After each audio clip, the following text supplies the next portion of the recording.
Presiden Amerika Serikat Donald Trump batal kirim utusan ke Pakistan untuk negosiasi dengan Iran.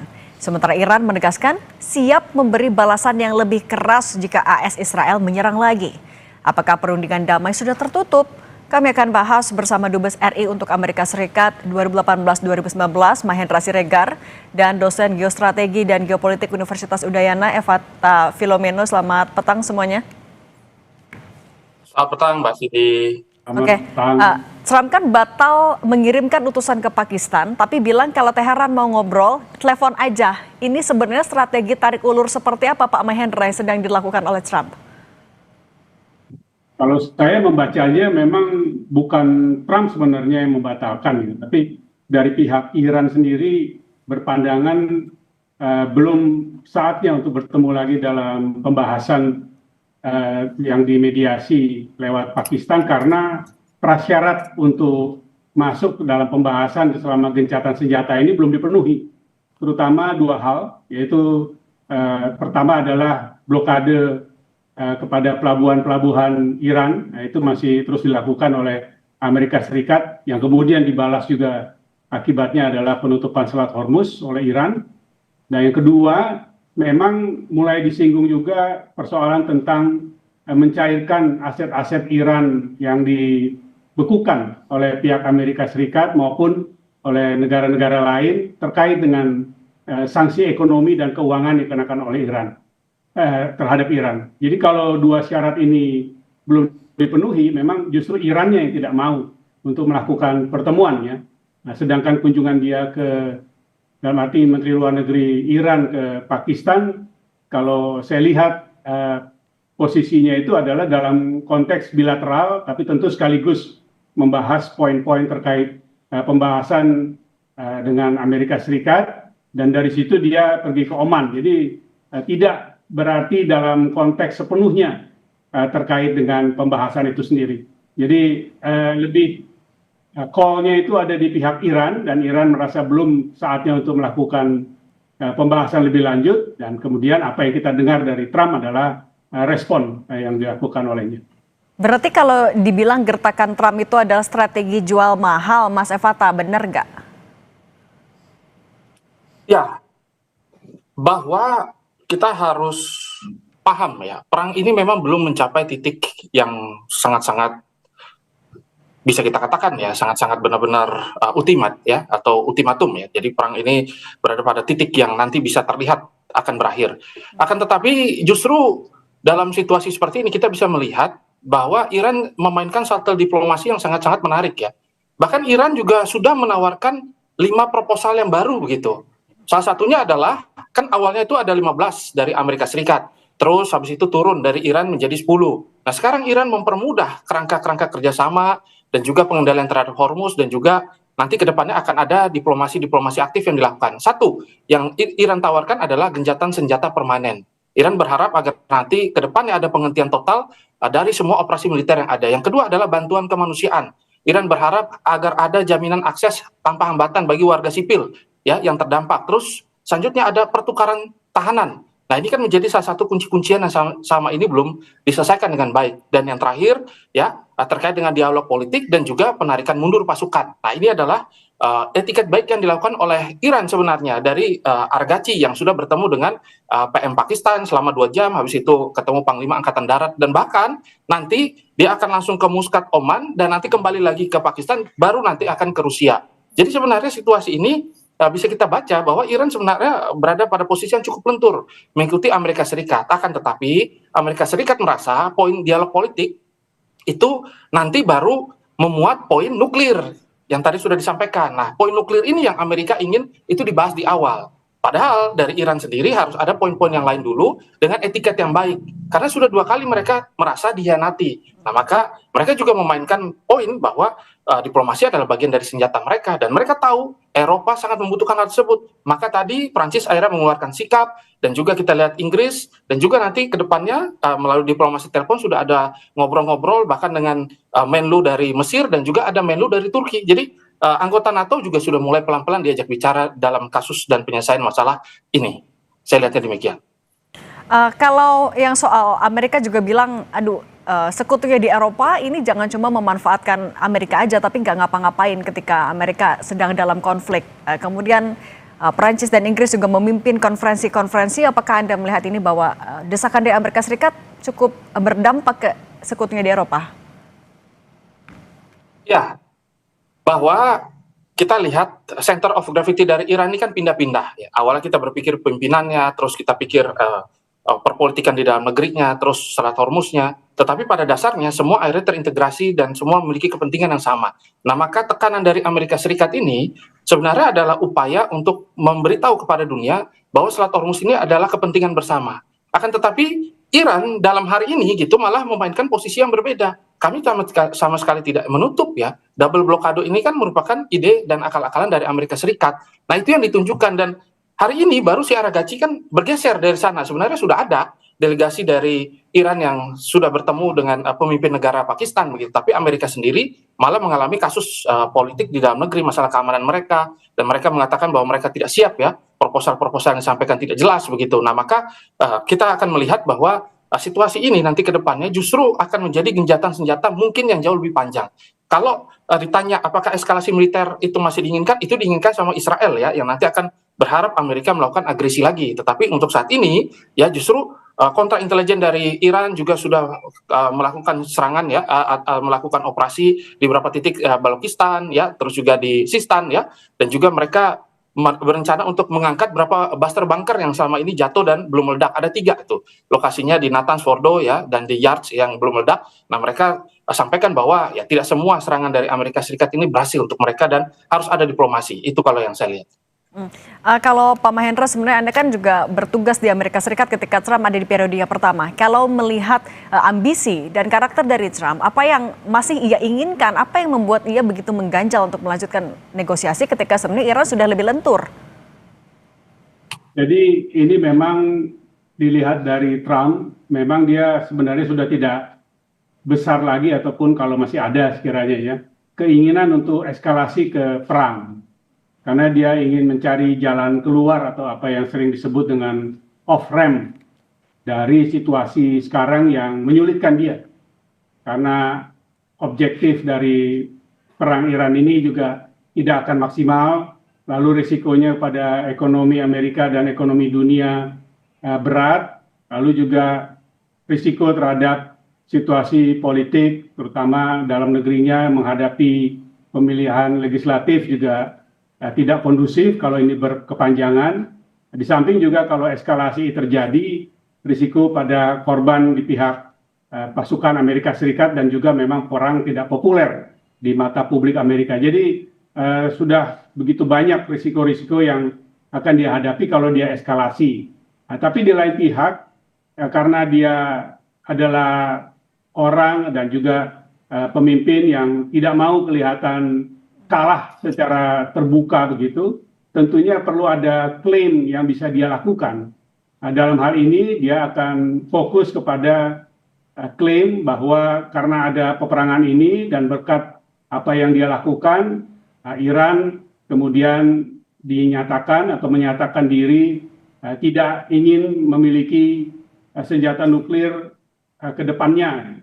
Hal ini barangkali menurut hemat saya menjadi kunci yang menjadi penentu apakah Trump, Amerika Serikat akan mau kembali kepada pembahasan perundingan, dengan juga di sisi lain melihat kemungkinan mereka menarik diri dari blokadenya. Tapi di lain sisi Iran justru melihat posisi mereka saat ini, walaupun di satu sisi kondisi infrastruktur, militer dan perekonomiannya bisa dibilang sangat berat dan masyarakat sangat menderita, tapi daya tahan dan apa yang mereka hadapi selama ini memposisikan pemerintah maupun juga tentara revolusioner Iran dalam posisi yang cukup confidence untuk menghadapi lebih lanjut. Nah, ini jadi akan adu napas begitu ya, adu tahan antara Amerika Serikat dengan segala risikonya dan Iran dengan segala risikonya. Nah kalau gitu Pak Mahendra, kalau misalnya Amerika Serikat sebenarnya atau Trump punya beban yang begitu besar kalau dia melanjutkan eskalasi atau tidak segera menghentikan perang ini, apa yang sekiranya bakal dia lakukan kalau ya kompromi ini masih alot sekali, ruang kompromi masih sempit sekali, Trump bakal ngapain? Ya nanti seperti saya katakan adu napas atau adu daya tahan ya, sampai kalau dalam adu tembak itu siapa yang berkedip duluan lah. Tapi Amerika masih mampu. Ya relatif, kalau saya melihat batas waktu kepada Amerika Serikat lebih ketat dibandingkan batas waktu kepada Iran ya. Tapi ini tentu dinamis dan bergerak ke depannya secara waktu ke waktu. Tapi memang batas waktu Amerika Serikat ketat sekali dengan pemilihan umum dan juga dengan tantangan dari publik dan juga risiko dari Kongres bahkan. Kalau sama-sama tantangannya adalah menghadapi perang nafas panjang, Mas Evata, menurut Anda akan seperti apa eskalasinya kalau kesepakatan tidak segera bisa tercapai? Tapi jangan dijawab dulu, kita akan sambung lagi usai jeda, tetap bersama kami di Kompas Petang. Melanjutkan dialog dengan Pak Mahendra dan Mas Evata. Mas Evata, di tengah upaya menuju perdamaian yang tampaknya masih belum ketemu di titik terangnya. Tapi Amerika Serikat memperluas blokadenya juga di Selat Hormuz. Ini adalah strategi apa? Apakah ini nggak justru memperumit keadaan?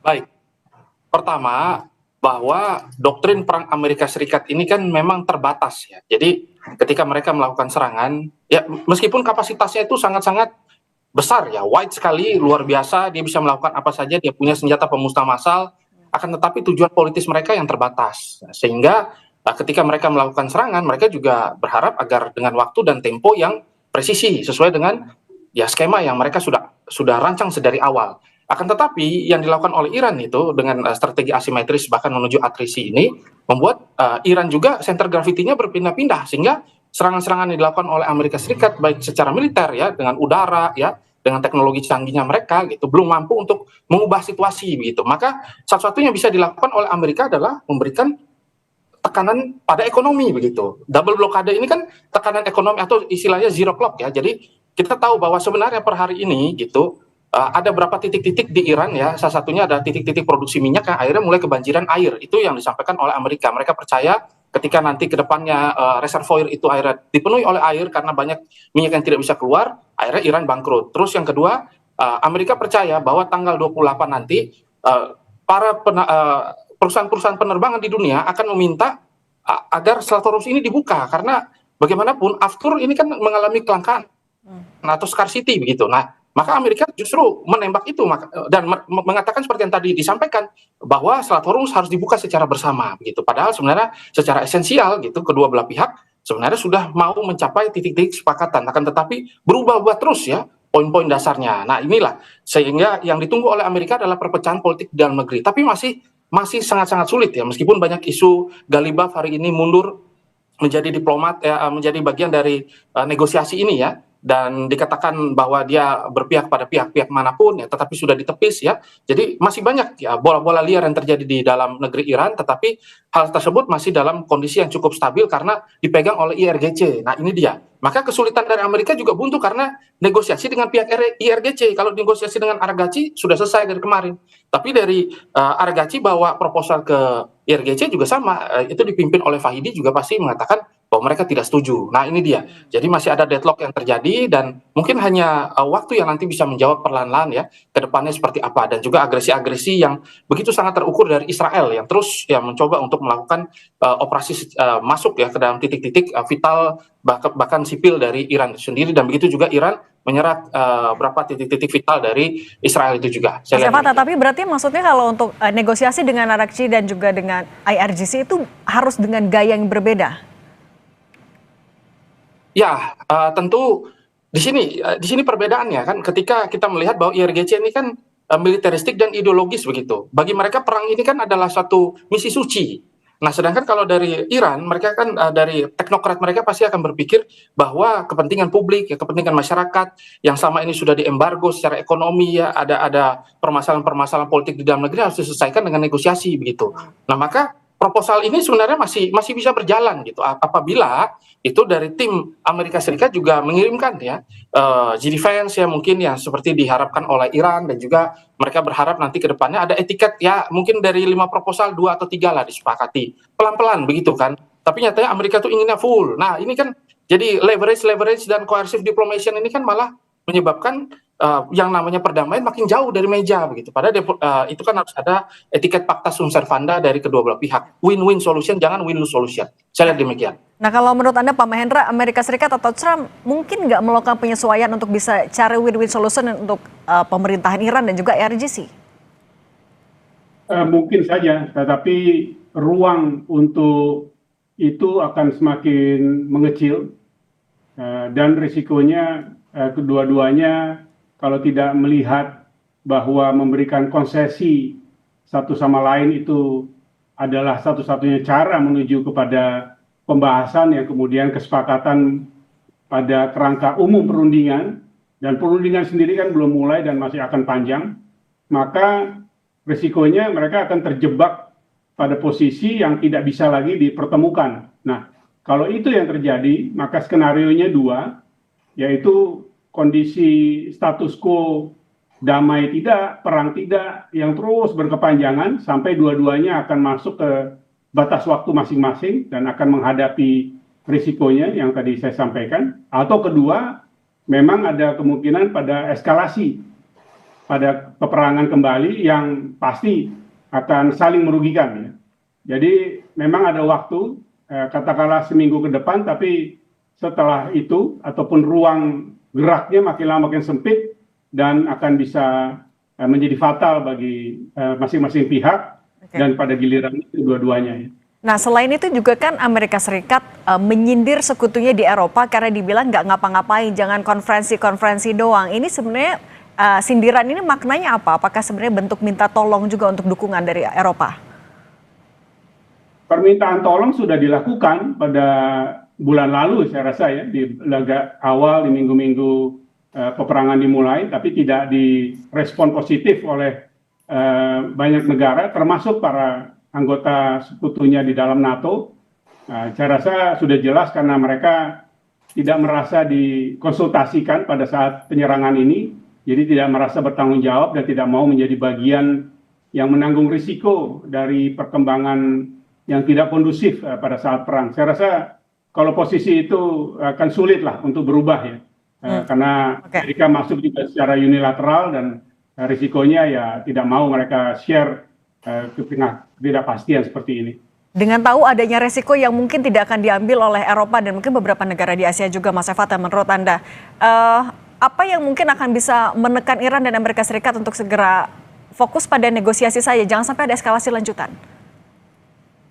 Ya, ini merupakan satu pendekatan yang dilakukan oleh Amerika Serikat ya. Salah satunya adalah mereka mengetahui bahwa untuk menguasai Selat Hormuz ini adalah dengan cara menguasai selat-selat yang lainnya juga.